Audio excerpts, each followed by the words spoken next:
Même financier, économique, ça va marcher. Et autre chose, est-ce que les Africains doivent toujours laisser agir la France sur leur souveraineté monétaire? La vérité, c'est que le franc CFA n'est pas notre chose. Disons-le simplement. Le franc CFA n'appartient pas aux Africains.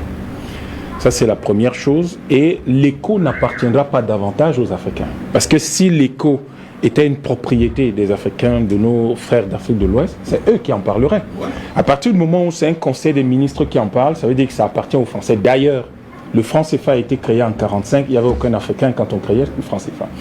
Et comment est-ce que le franc CFA, nous nous retrouvons, après les indépendances, à utiliser le franc CFA? En juillet 1960, Michel Debré est Premier ministre en France. Et le Gabon, la France est sur le point d'octroyer l'indépendance au Gabon. Et il écrit à son homologue, parce qu'à l'époque, il y avait des premiers ministres en Afrique, qui s'appelait Léon Mba. Il lui écrit, il lui dit: nous allons vous donner l'indépendance, mais cela implique le respect strict des accords de coopération qui ont été signés. Et l'une des exigences de ces accords de coopération, c'est l'utilisation du franc CFA. J'insiste dessus, pourquoi? Parce qu'on dit l'utilisation. Donc si je vous dis, Monsieur Etoundi, je souhaiterais que vous... Enfin, quand Afrique Média dit, Monsieur Etoundi, pour présenter cette émission, vous utilisez le micro, cela veut dire que le micro ne vous appartient pas. Le micro appartient à Afrique Média. Vous l'utilisez pour présenter votre émission. C'est exactement les termes que Michel Debré a utilisés, et c'est les termes, c'est l'esprit qui a été utilisé pour tous les pays d'Afrique dite francophone. Et aujourd'hui, lorsque les gens vous posent la question de savoir mais qu'est-ce qui a changé, en réalité, on a changé les aspects qui n'étaient pas déterminants, qui au premier abord peuvent être, peuvent être gênants au premier abord. Et comme ils sont gênants, on va les mettre de côté. Mais les aspects déterminants sur le plan monétaire et sur le plan financier et économique, on n'y a pas touché. Les trois aspects qui sont gênants, le nom de la monnaie. Vous avez parlé du franc CFA, d'accord, ça n'existe plus. On parle de l'éco maintenant. Donc vous êtes obligé vous-même de reconfigurer votre logiciel et de commencer à adopter une autre langue. Sauf que l'éco, le nom, à lui tout seul, indique la gravité de ce qui est en train de se passer. ECO, tel que la CEDEAO l'avait adopté, ECO était simplement le diminutif de ECOWAS, qui est l'appellation en anglais de la CEDEAO. C'est de là que vient le mot ECO. Et donc, la France-Afrique décide de voler jusqu'au nom. C'est-à-dire que même le nom, on n'est pas capable de concevoir, et on vole jusqu'au nom que la CEDEAO avait conçu. Il y a quand même là quelque chose d'extrêmement grave. Mais ça indique les intentions des gens. On est dans la rapine, dans la prédation, donc tout ce qui est bon à prendre, on le prend. Donc il y a cela qui change, et puis on vous dit non, il n'y aura plus de Français dans les instances de gouvernance de la BCEAO. Donc en fait, vous prenez vos décisions tout seul. Il y a 50%, ce qui n'est pas vrai, mais il y a 50% de vos réserves, vous ne les placez plus chez nous. Bon, j'ai entendu des gens, certaines, je crois que c'était des téléspectateurs, dire il faut quand même qu'il y ait un audit, mais ça va de soi. Si on vous a confié quelque chose, ou si vous estimez vous-même que puisque vous appelez ça un compte, au moment de restituer, vous faites quand même un audit pour nous dire ce qu'il y a là-dedans. Mais, entre parenthèses, il faut noter que c'est les Français eux-mêmes qui le disent. Et depuis 1980, ils avaient un directeur qui s'appelait Vinet, qui était directeur à la BEAC. Déjà depuis cette époque et jusqu'au moment où ils entrent dans l'euro, parce que l'Europe leur demande quand même, mais c'est quoi les comptes, c'est quoi cette affaire? On constate que le franc CFA a toujours représenté, le compte d'opération a toujours permis à représenter entre 15 et 25% du déficit public français. Alors, quand vous couvrez 15 à 25% du déficit public d'un État, vous portez cet État. Oui. C'est vous qui portez cet État.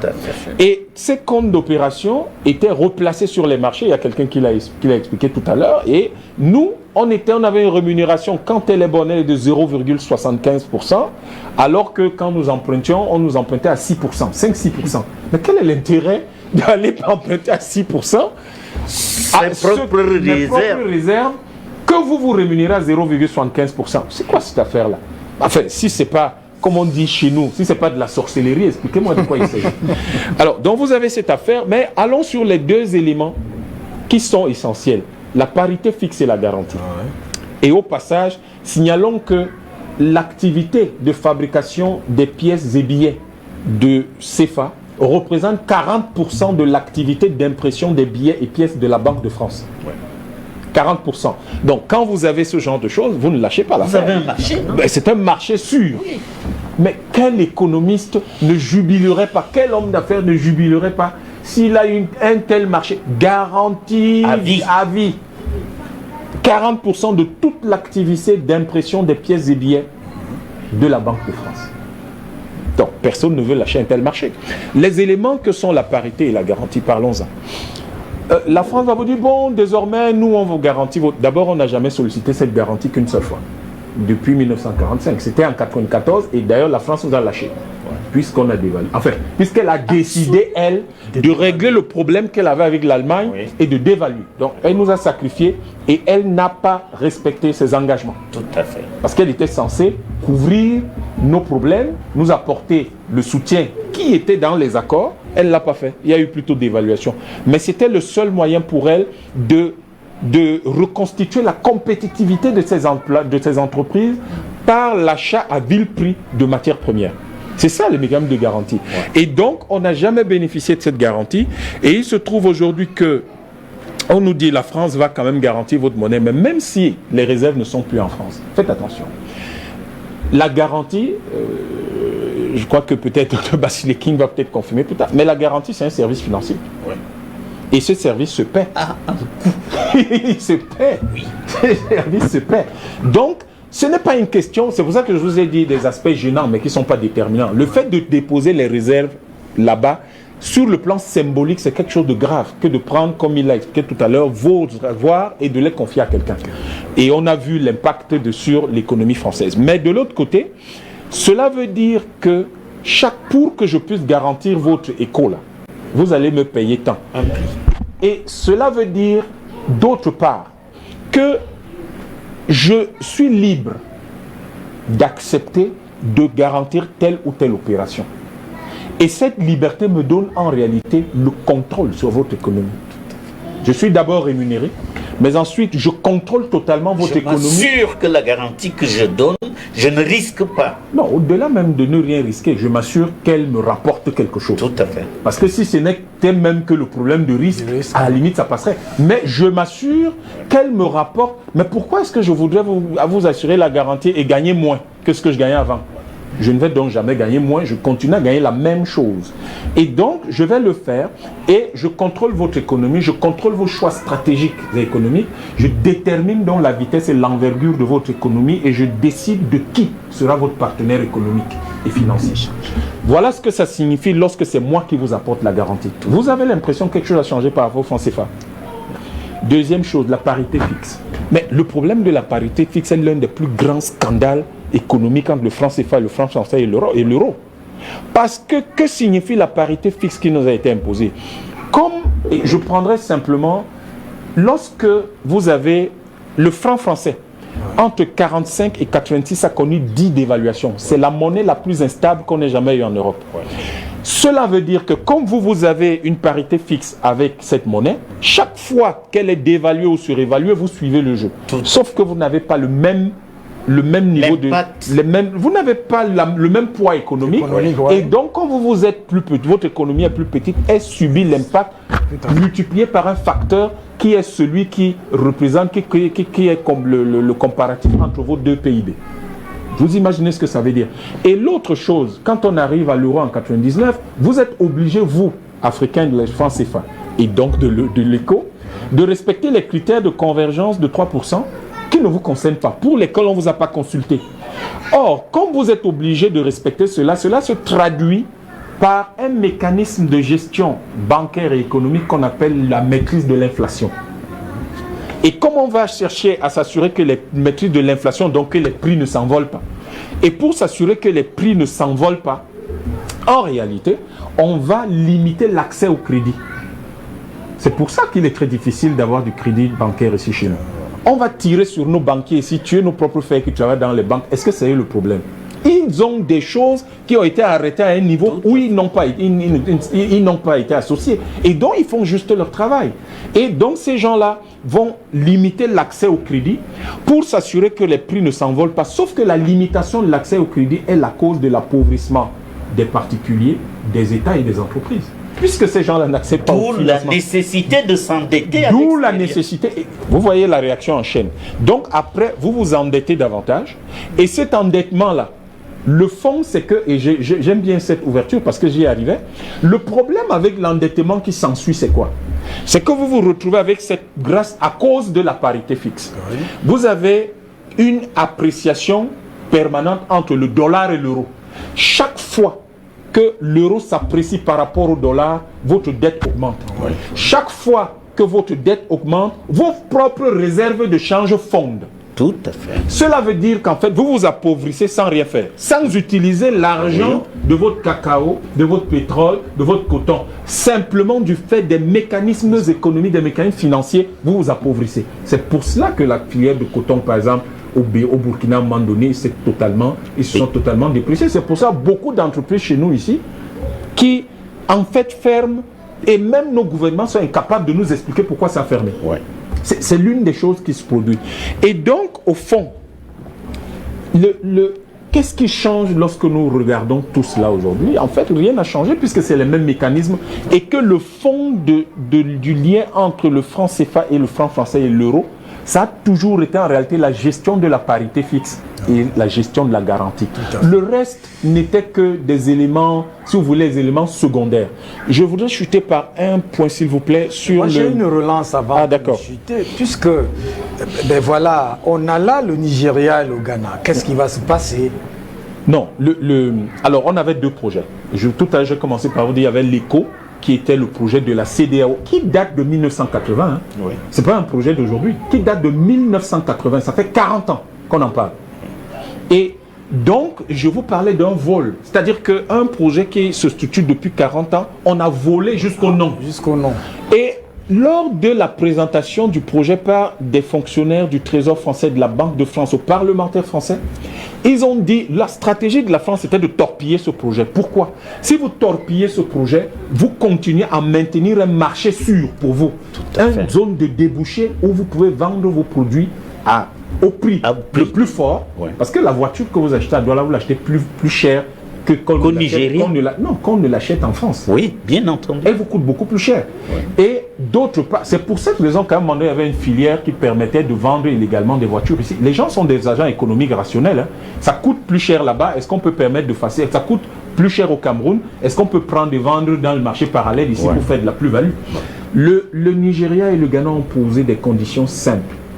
Nous faisons une monnaie unique ouest-africaine sans la France, avec une parité, il n'y a pas de parité fixe, mais une parité fixe avec l'euro, mais avec un panier de devises.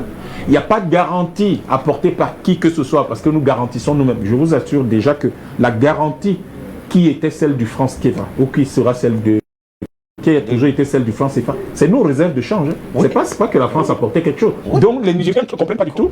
Quand on leur parle de leurs réserves, mais ça a quoi à voir? Je garantis ma monnaie par mes réserves de change. Et aujourd'hui, dans le cas des frais, ou si j'ai mon stock d'or, c'est ce que je fais. Mais demain, j'irai par mon travail, parce que la monnaie est un bien vide au moment où elle est créée, et elle se remplit par le travail qui est fourni. Donc, en fait, pour les pays d'Afrique, pour les pays comme le Nigeria, je vous signale qu'en 2019, dans le monde entier, par les banquiers eux-mêmes, le pays qui a le mieux géré sa monnaie, c'est le Ghana. Et il y a eu des pays européens, américains, etc. Le Nigeria et le Ghana. Ils sont allés voir les leçons apprises au Ghana. Et pendant que des gens qui n'ont jamais géré de monnaie, parce que France ne fasse pas une monnaie, techniquement c'est une facilité de paiement. Des gens qui n'ont jamais géré de monnaie, qui ne savent même pas ce que c'est, viennent parler plus fort que tout le monde et viennent donner des leçons à des gens qui gèrent une monnaie depuis 70 ans et qui ont l'une des monnaies les plus stables. Le cedi ghanéen est la monnaie qui a été la plus stable, la plus s'est appréciée le plus avec une certaine puissance par rapport au dollar en 2019. Mieux que la Chine, mieux que l'euro, mieux que le yen ou le renminbi. Donc tout ça là, quand ils sont surpris en réalité, mais Et ces francophones-là, c'est quoi leur problème? Alors, Yam, qu'est-ce qui va donc se passer? C'est-à-dire quoi? On aura 2 zones ou qu'est-ce qu'on aura ce qui se passe est très grave, beaucoup plus grave qu'on ne le croit. Parce que ce qui s'est passé pendant cette séance entre la Banque de France, le Trésor de France et les parlementaires français, c'est que la stratégie de l'État français qui a été présentée par la Banque de France et le Trésor français, c'est de créer l'éco UEMOA et de faire le travail diplomatique qui va amener les autres pays à se joindre à eux. Et ils ont l'intention de commencer par les petits pays, la Gambie, la Sierra Leone, le Libéria, et au Libéria particulièrement en jouant sur les relations spéciales entre la France et George Weah. C'est des choses extrêmement graves qui peuvent même conduire à des guerres. Parce que le Nigeria ne laisse... conduire à des guerres. Parce que le Nigeria ne laissera pas du tout son espace. Je voulais qu'on débouche par là parce que ça ouvre encore grand le débat. Létale, mais la guerre économique. Mais elle va même arriver à une guerre militaire parce que le Nigeria ne pourra pas du tout laisser que on vienne dans les relations structurées qui existent aujourd'hui avec des pays, des relations très spéciales, avec des pays comme la Sierra Leone ou le Libéria. Vous vous souvenez du pont aérien, des 7000 militaires que le Nigeria a dû déployer quand Fode Sanko sévissait au Sierra Leone entre Lagos et Freetown. Tous ces gars qui étaient arrivés, 7000 militaires nigérians pour aller défendre la Sierra Leone. Vous pensez que le Nigeria va laisser que son espace économique soit tranquillement investi de cette façon-là? Non. Et c'est pour ça qu'avec le Ghana aujourd'hui, il y a une relation particulière qui va permettre de gérer tout cela. Et donc, quand je vous parlais tout à l'heure de l'audit du compte d'exploitation... Oui, là vous vouliez sortir, on sort définitivement. Alors, d'après les banquiers, quand vous bloquez un certain montant dans un compte bancaire, tous les 7 ans, il double, le montant double. Depuis 1945. Alors, quand vous prenez 1945, vous avez eu un doublement 10 fois. Depuis 1945, je parle de ce qui a été placé en 1945, il y a eu un doublement 10 fois. Ce qui a été placé depuis 1994, ça fait 26 ans, il y a eu un doublement 3 fois. Vous avez vraiment le sentiment que la France a envie de s'asseoir et discuter de ça? Vous répondez. Je peux vous répondre. On est en train de sortir de l'émission et on va revenir en profondeur. Je crois que l'écho, justement, ne vient pas d'ailleurs, vient du fait que toutes ces réflexions ont été menées et les gens se sont dit, messieurs, vaut mieux que nous anticipions et que nous puissions... C'est un peu comme si vous jouez aux échecs. Vous dites, ce qui se dessine là, depuis 2014... particulièrement 2015, ces gens-là, c'est tout le... Aujourd'hui, vous demandez à n'importe quel citoyen lambda, en UEMOA ou en CEMAC, il va vous dire ce qu'on appelle le franc CFA.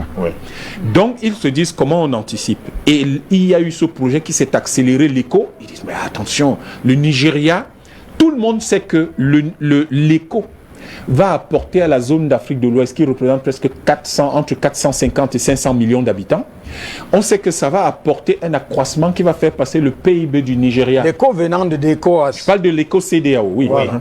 Va apporter un accroissement global à cette zone économique de près de 10 fois le PIB actuel en moins de 25 ans. Mais le Nigeria, son économie va s'accélérer davantage parce qu'il pourrait passer, son PIB pourrait passer de 550 milliards de dollars à plus de 5000 milliards de dollars, mais en moins de 15 ans. La France aujourd'hui, c'est 2300 milliards de dollars de PIB. Donc, vous comprenez les enjeux. Ce n'est pas une affaire avec laquelle il faut que les gens s'amusent. C'est de ça qu'il est en train de s'agir quand on avance ces chiffres qui nous disent de quoi il s'agit. Je vais vous dire. Oui, vraiment une phrase, parce que je ne voulais pas venir là, mais en fait, c'est votre question qui m'y amène. Je disais qu'on va revenir en profondeur. Si la CEMAC décidait, et nous l'espérons, au 30 juin, là, de créer notre propre monnaie, eh bien, les deux zones cumulées de l'UEMOA et de la CEMAC verraient d'ici 2050 leur volume économique croître de 15 à 25 fois. Cela représente pour la France la possibilité de multiplier ses flux, c'est-à-dire ses transactions financières avec seulement les 14 pays d'Afrique de CEMAC et de l'UEMOA de plus de 12 fois. Plus les Comores, il y a un 15e. Je laisse les Comores, c'est un peu loin. Je parle de ce bloc compact qui va de Dakar à Yaoundé. Vous allez voir que Mais qu'est-ce que la France veut? Elle veut continuer à avoir des taudis qui ne font que grandir en France, ou elle veut manger correctement, continuer à avoir des ressources, comme nous le voulons aussi pour nos enfants. Et là, elle aura des partenaires stratégiques sûrs. Mais si elle continue dans la voie de dire « Ah ouais, il y a un sentiment anti-français », il n'y a aucun sentiment anti-français. À la limite, les gens s'en foutent de la France ici. Tout ce que les gens veulent, c'est manger bien, c'est un peu d'abondance qui va leur permettre d'avoir un peu plus de justice et un peu de paix. C'est tout. Merci Yam. Et on comprend avec tous nos télés.